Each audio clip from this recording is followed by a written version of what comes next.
Hey, hi, this is Miranda from Speaking Through the Fog. I am actually moved off of my symptoms, and all I want to talk about right now is how my symptoms are exacerbated by exercise and heat and mental exertion. And I mentioned earlier that exercise is hard because it depletes my energy, and my body really has no way to replace it. And I did talk about my chronic fatigue episodes that it's down to a metabolic level. I'm not creating energy for my cells, and my cells, I'm not. So once I deplete it, I can't get it back. So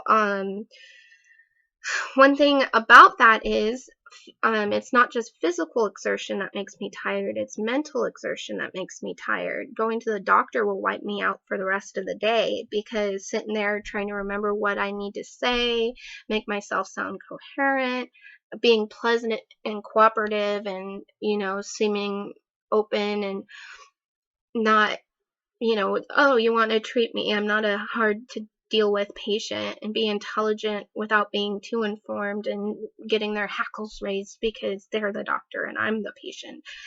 All of that is really tiring. And I usually leave the doctor's office feeling really, really bad. Just dizzy, tired, drained, almost like I had gone and instead of doing an hour in a doctor's office, I was an hour in the gym swimming laps. Taking time out for social activities can really drain me too. I could be sitting in a chair or on a couch the whole time, and I'm just sitting there talking. And you would think, you can leave and you're fine and all this stuff. But for me, sitting and talking is one of the hardest things I can do, because I've got to keep track of the conversation. I've got to draw, try to pull out of my brain all this information, which, by the way, I did say earlier, I have a hard time talking. I've got to be normal. I'm, trying not to sweat. I've usually taken a lot of time trying to get ready and look good, so I'm really, really tired by that end of the session. And I've had some bad experiences where I've gone and went to visit somebody and thought I could drive because it was going to be easy, and don't remember driving home. So, or the last 15 minutes, I don't even remember talking. So was I babbling? What was I doing during those 15 minutes that I was talking to somebody? What was happening? I wasn't there. So hopefully I wasn't like jumped on the table slinging poo at people. I could be doing anything in those 15 minutes. I don't know. So trying to make myself even stay alert and not be tired is taxing. So focusing on what they're saying, trying to fight off the fog so I can kind of be present in the moment, that's taxing.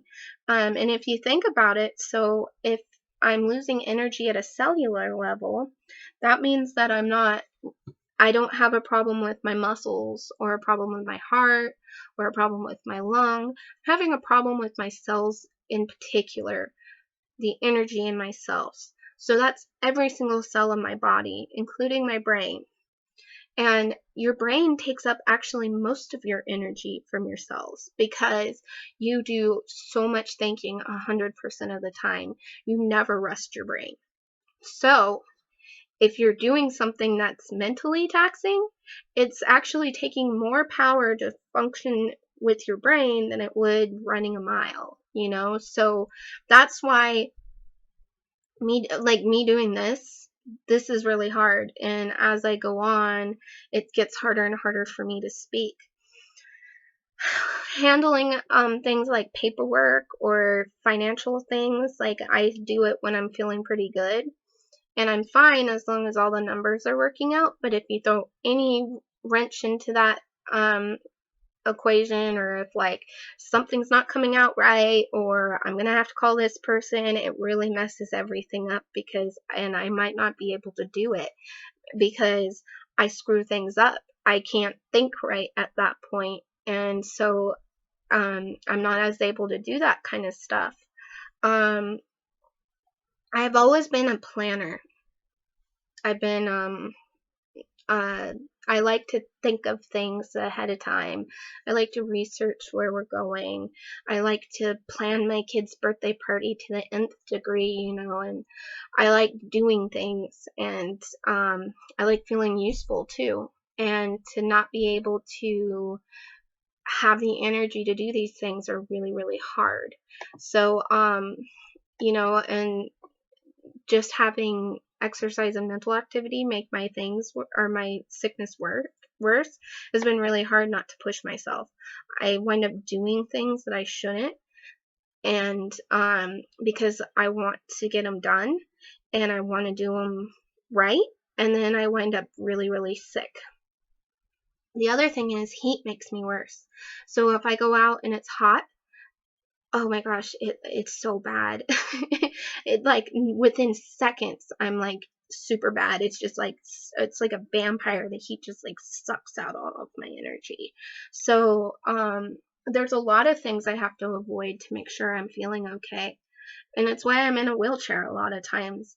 Um You'll see me in a wheelchair and I'll look hyper and energetic and fine, and that's because I'm in the wheelchair. If I was out of the wheelchair and tried to do that, I would be really, really not fine. I wouldn't be energetic. I wouldn't be able to talk very well.